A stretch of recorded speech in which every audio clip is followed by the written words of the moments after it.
Little Red Riding Hood by James Finn Garner is taken from Politically Correct Bedtime Stories, Modern Tales of Our Life and Times, a collection of retold fairy tales that parody the trend towards political correctness in children's literature.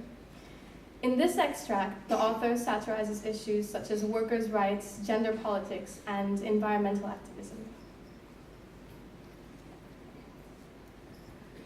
There was once a young person named Little Red Riding Hood who lived on the edge of a large forest full of endangered owls and rare plants that would probably provide a cure for cancer if only someone took the time to study them. Red Riding Hood lived with a nurture giver, whom she sometimes referred to as Mother, although she didn't mean to imply by this term that she would have thought less of the person if a close biological link did not in fact exist.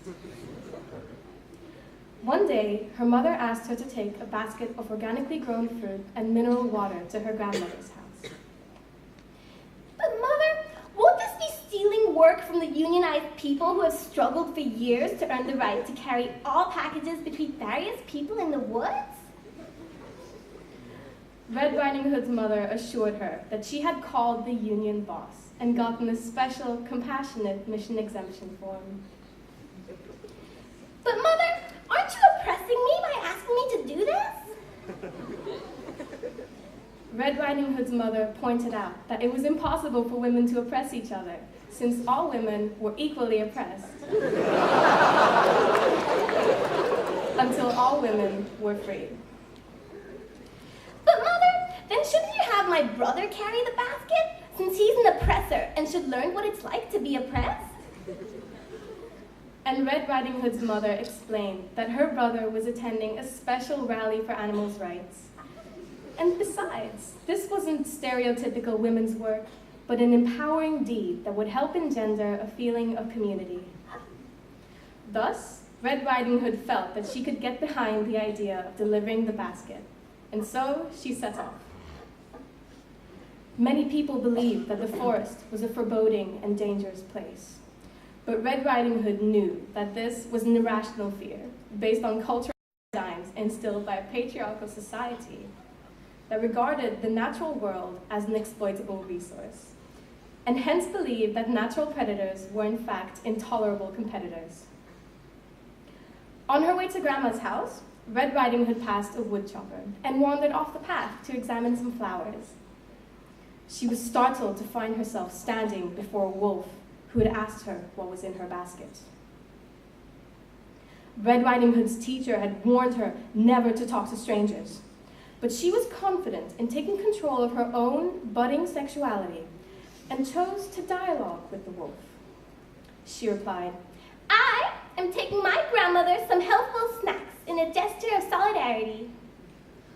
The wolf said, "You know, my dear, it isn't safe for a little girl to walk through these woods alone." Red Riding Hood said, I find your sexist remark offensive in the extreme. But I will ignore it because of your traditional status as an outcast from society, the stress of which has caused you to develop an alternative and yet entirely valid worldview. Now, if you'll excuse me, I would prefer to be on my way. Red Riding Hood returned to the main path and proceeded towards her grandmother's house. But because his status outside society had freed him from slavish adherence to linear Western-style thought, the wolf knew a quicker route to Grandma's house. He burst into the house and ate Grandma, a course of action affirmative of his nature as a predator.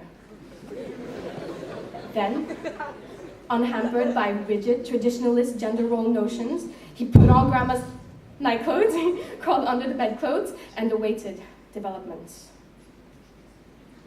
Red Riding Hood entered the cottage and said, Grandma, I have brought you some cruelty-free snacks to salute you in your role of wise and nurturing matriarch.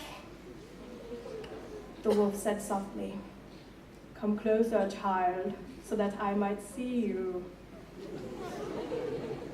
Red Riding Hood said, Goodness, Grandma, what big eyes you have!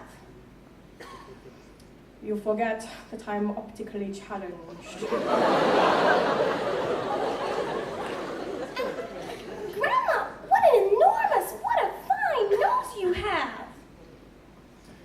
Naturally, I could have had it fixed to help my acting career. But I didn't give in to such societal pressures, my child. And Grandma, what very big, sharp teeth you have! The wolf could not take any more of these specious slurs. And, in a reaction appropriate for his accustomed milieu, he leaped out of bed, grabbed Little Red Riding Hood, and opened his jaws so wide that you could see her poor grandmother cowering in his belly. Aren't you forgetting something? Red Riding Hood bravely shouted. You must request my permission before proceeding to a new level of intimacy.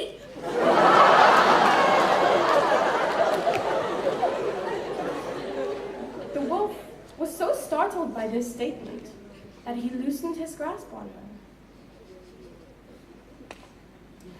At the same time, the woodchopper burst into the cottage, brandishing an axe. "Hands off!" cried the woodchopper. And what do you think you're doing? Cried Little Red Riding Hood. If I let you help me now, I would be expressing a lack of confidence in my own abilities, which would lead to poor self-esteem and lower achievement scores on college entrance exams. "Last chance, sister! Get your hands off that endangered species! This is an FBI sting!" screamed the woodchopper. And when Little Red Riding Hood nonetheless made a sudden motion, he sliced off her head.